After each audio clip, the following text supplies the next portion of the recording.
Bab 15 Tante kecilnya Song Suer. Kemarin Song Suer secara langsung percaya bahwa Zhang Qi yang membantunya. Lalu Song Suer berkata bahwa Presiden Qi yang membantunya. Sehingga dia juga tidak merasa curiga sedikit pun. Zhang Qi melirik semuanya dengan sedikit bersalah. Mereka semua menatap dirinya sendiri dengan tatapan yang tajam dan merasa sangat tidak tenang. Oke. Terima kasih, Ayah. Suer juga sangat berterima kasih padamu. Zhang Qi tiba-tiba berkata dengan keras. Setelah selesai berbicara, dia menutup panggilannya. Zhang Qi menoleh untuk melihat ke arah Sun Yue. Matanya berkedip dan berkata dengan tenang. Aku telah mengkonfirmasi dengan ayahku bahwa ayahku yang mencari Presiden Qi kemarin untuk menyelesaikan masalah ini. Tante kecil, lihatlah. Aku sudah bilang dari awal. Ini pastinya bantuan dari Zhang Qi. Sedangkan kamu masih mencurigainya seperti itu. Tatapan Song Suer masih memiliki jejak benci. Lalu menatap ke arah Zhang Qi dan berkata, Zhang Qi, kamu jangan menyalahkan tante kecilku. Terkadang dia juga sedikit terlalu berhati-hati. Bagaimana mungkin? Tenang saja, jawab Zhang Qi sambil tertawa. Meskipun Sun Yue masih memiliki sedikit keraguan di hatinya. Tetapi dia telah menelepon untuk mengkonfirmasinya. Sehingga perhatiannya tidak terfokus pada Zhang Qi sekarang. Gadisku, aku terburu-buru untuk melihatmu. Bahkan masih belum makan siang dan sekarang sudah hampir mati kelaparan. Kata Sun Yu sambil menyentuh perutnya. Tante kecil, maafkan aku. Oh iya, temanku ini juga masih belum makan. Atau tidak aku akan memesankan beberapa makanan di hotel dan kebetulan aku juga bisa makan sedikit. Makanan apa yang ingin kalian makan? Aku akan memesankannya. Song Suer melihat teman-temannya yang menemani dirinya sendiri sepanjang pagi dan berkata kepada Sun Yue. Baiklah, tidak apa-apa. Karena sekarang benar-benar sudah lapar. Yang lainnya juga menanggapi, apa ini? Sun Yue tanpa sengaja melihat ke arah kotak makanan yang diletakkan di lantai dan berjalan mendekat. Tante kecil, jangan sentuh barang itu. Karena di dalamnya adalah mie goreng dan nasi goreng yang seharga 7 atau 8 yuan. Aku akan membiarkan petugas kebersihan untuk mengambilnya dan memberikan kepada anjing untuk makan nanti. Song Suer mengerutkan kening. Suer, tidak peduli berapa harganya. Bagaimana kamu bisa membuangnya begitu saja? Tante, benar-benar sudah lapar sekali. Aku akan makan terlebih dahulu untuk mengganjal perut. Sambil berkata demikian, Sun Yue membuka kotak makanan itu. Segera, aroma nasi yang kuat dari kotak makanan itu menyebar keluar. Harum. Mengapa bisa begitu harum? Makanan apa di dalamnya? Semua orang di dalam kamar bangsal berseru dan mengepung kotak makanan itu. Sun Yue mengeluarkan satu persatu kotak makanan dan meletakkannya di lemari di samping ranjang bangsal. Ini adalah Louis Seal tahun 1980. Sun Yue mengeluarkan botol anggur bulat dan pipih dari dalamnya dengan terkejut. Di mana di dalamnya berisi anggur merah. Ini adalah Louis Seal yang seharga lebih dari 40.000 yuan bukan? Yang lainnya juga membuka matanya dengan lebar. Lalu menatap botol anggur di tangan Sun Yue. Tante kecil, kamu tidak salah bukan? Song Suer menatap Sun Yue dengan tidak percaya. Dia tidak bisa menghubungkan anggur Louis Seal yang seharga lebih dari 40.000 yuan dengan Qin Lang. Sun Yue membuka tutup botolnya dan menciumnya. Lalu menatap Song Suer dengan gembira. Benar, saat aku melakukan perjalanan bisnis di Perancis, aku pernah mencicipi anggur ini sekali dan aromanya seperti inil. Sun Yue meletakkan anggurnya dan yang lainnya sudah membuka satu persatu kotak makanan itu. Aroma dari makanan itu telah memenuhi seluruh kamar bangsal. Ini adalah lobster biru Britani. Sun Yue terkejut lagi saat melihat lobster biru yang ditempatkan di kotak makanan. Apa itu lobster biru Britani? Yang lainnya saling bertatapan dan tidak mengerti. Lobster biru Britani adalah bahan makanan laut pilihan restoran Michelin di seluruh dunia. Ini adalah jenis spesies lobster yang sangat langka dan jumlahnya juga sangat langka. Hanya ada seekor lobster biru yang muncul di setiap 2 juta ekor lobster dan peluangnya untuk ditangkap hanyalah 1 dari sejuta. Ini jarang muncul di dalam negeri sini. Sun Yue lanjut berkata. Aku sering menemani tamu untuk makan dan tahu dengan bahan-bahan yang lebih terkenal. Ini adalah stik Kobe. Sun Yu melihat satu kotak makanan lainnya. Lalu berkata dengan takjub. Lihatlah. Stiknya terlihat seperti butiran salju yang gemuk dan tipis dan teksturnya seperti batu marmer. Ini adalah ciri paling khas dari stik Kobe. Ini adalah kaviar dari Sungai Neva, Rusia. Ini adalah ikan buntal Shirako dari Jepang. Babi Mangarika dari Hongaria. Ya Tuhan. Semua makanan ini dibuat dengan bahan-bahan yang terbaik. Rasa dan harganya jauh telah melampaui masakan di hotel-hotel biasa. Aku benar-benar belum pernah melihat hotel manapun yang sekaligus menggunakan begitu banyak bahan yang paling berharga di dunia. Mata Sun Yue memancarkan bintang-bintang yang cerah. Tante kecil. Kami masih belum pernah memakannya. Kamu tidak bercanda dengan kami bukan? Song Suer juga tahu bahwa Sun Yue sangat berpengetahuan. Tetapi dia hanya tidak percaya bahwa Qinlang dapat membawa makanan yang mahal untuk dirinya sendiri. Apakah menurutmu tante sedang bercanda denganmu? Sun Yue melirik Song Suer. Makanan ini masih hangat sekarang. Mari kita mulai.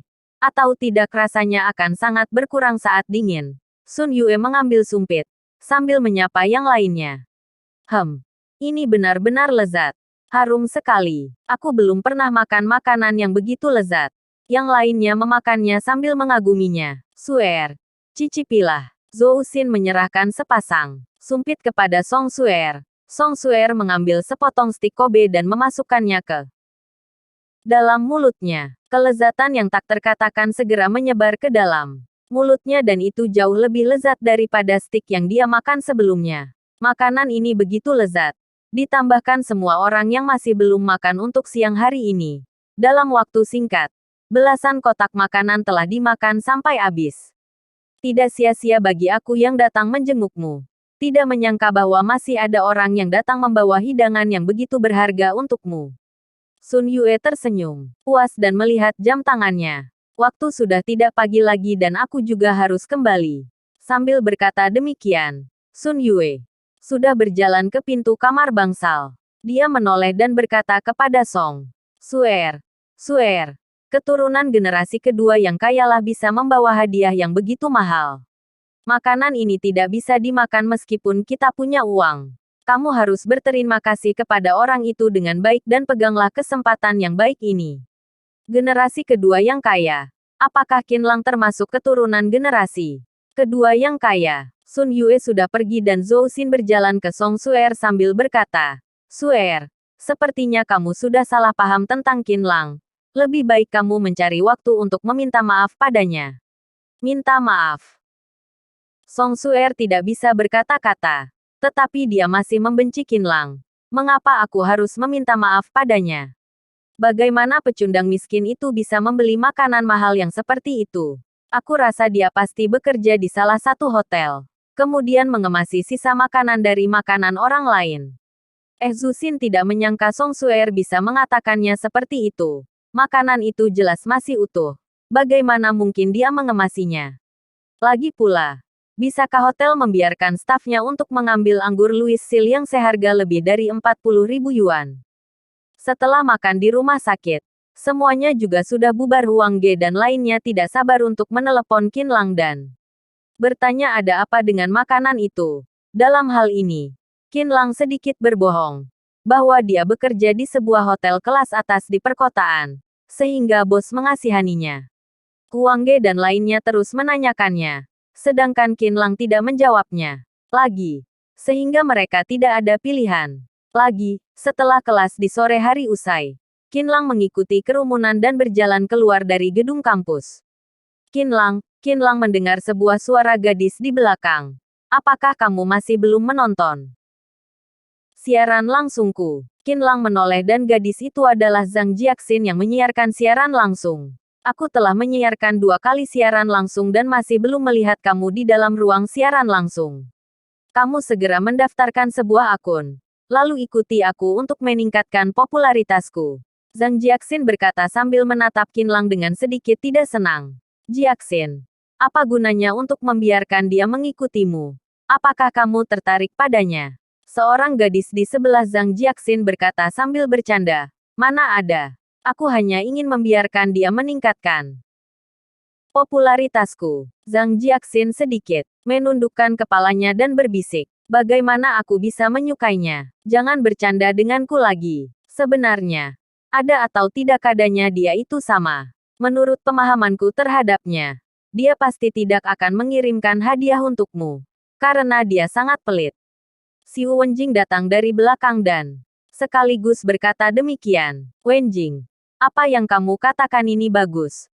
Apa gunanya untuk mengajak penggemar yang tidak mengirimkan hadiah? Seorang gadis lainnya di sebelah Zhang Jiaxin melirik Qinlang dan berkata demikian. Terakhir kalinya King Chen di ruang siaran langsungmu sangat hebat. Satu orang bisa mengirimkan hadiah yang lebih dari 50.000 yuan. Orang ini bukan orang kaya yang biasa. Benar. Aku telah menontonnya. Sehari sebelum kemarin. Ruang siaran langsung Jiaxin masuk dalam peringkat 300 besar. Seorang pembawa siaran yang baru saja menyiarkan 2 kali bisa masuk peringkat 300 besar. Masa depan Jiaxin sangat cemerlang. Jiaxin, jika kamu sudah menjadi penyiar utama, jangan melupakan kami sebagai sahabatmu. Gadis-gadis di sekitar Zhang Jiaxin berkata demikian dengan nada menyanjung. Zhang Jiaxin seketika menjadi objek sanjungan dari semua gadis. Seolah-olah dia telah menjadi perhatian dari semua gadis. Xie Wenjing yang di sampingnya merasa tidak nyaman di dalam hatinya dulunya. Dia sama populernya dengan Zhang Jiaxin di antara gadis-gadis lainnya. Tetapi sekarang dia sudah jelas ditinggalkan. Xie Wenjing terus mengoceh di dalam hatinya. Apa hebatnya? Bukannya itu hanya sebuah rayuan di siaran langsung dan memancing orang kaya untuk mengirimkan hadiah. Jika aku yang menyiarkan siaran langsung, apakah King Chen masih pergi mengirimkan hadiah untuk kamu? Pada saat ini, sebuah mobil Passat hitam perlahan-lahan menuju ke gedung kampus. Jendela mobilnya terbuka dan terlihat bahwa seorang pria yang mengendarai mobil itu. Banyak mahasiswa yang melihatnya dengan tatapan yang iri saat melewatinya. Mobil itu berhenti dan seorang pria yang berpakaian santai keluar dari mobil. Junwen, ketika melihat pria itu, Xie Wenjing bergumam kaget dan kemudian berteriak keras. Junwen, aku di sini. Sambil berbicara demikian, Xie Wenjing melambaikan tangannya dan berlari ke arah Zhu Junwen dengan senyuman di wajahnya. Zhu Junwen secara alami meraih tangan Xie Wenjing. Xie Wenjing berinisiatif untuk mencium bibir Zhu Junwen dengan lembut dan semua orang di sekitar mereka sedang menyaksikannya. Zhu Junwen membuka pintu mobil dan membiarkan Xie Wenjing masuk. Kemudian dia masuk ke dalam mobil dan mengendarai mobil itu perlahan keluar. Xie Wenjing melihat keluar jendela mobil. Tatapan iri dari mahasiswa lainnya telah menyapu ketidaksenangannya tadi. Pada saat ini, hatinya merasa kepuasan yang besar. Bagaimanapun, sedikit orang yang mampu mengendarai mobil ini di dalam universitas dan Xie Wenjing merasa punya muka. Pacarku ini yang memiliki kemampuan. Sungguh bijaksana bagi aku yang telah meninggalkan Qinlang yang miskin itu. Jika ingin membiarkan Qinlang mengendarai mobil untuk menjemputku, tidak ada kemungkinan baginya dalam seumur hidup ini. Apalagi hari ini mereka berdua telah berciuman di depan Qinlang. Xie Wenjing merasa sangat puas. Qinlang, bukalah matamu itu. Dan lihatlah bagaimana kehidupan aku Xie Wenjing setelah meninggalkanmu. 100 kali lebih baik daripada sebelumnya denganmu.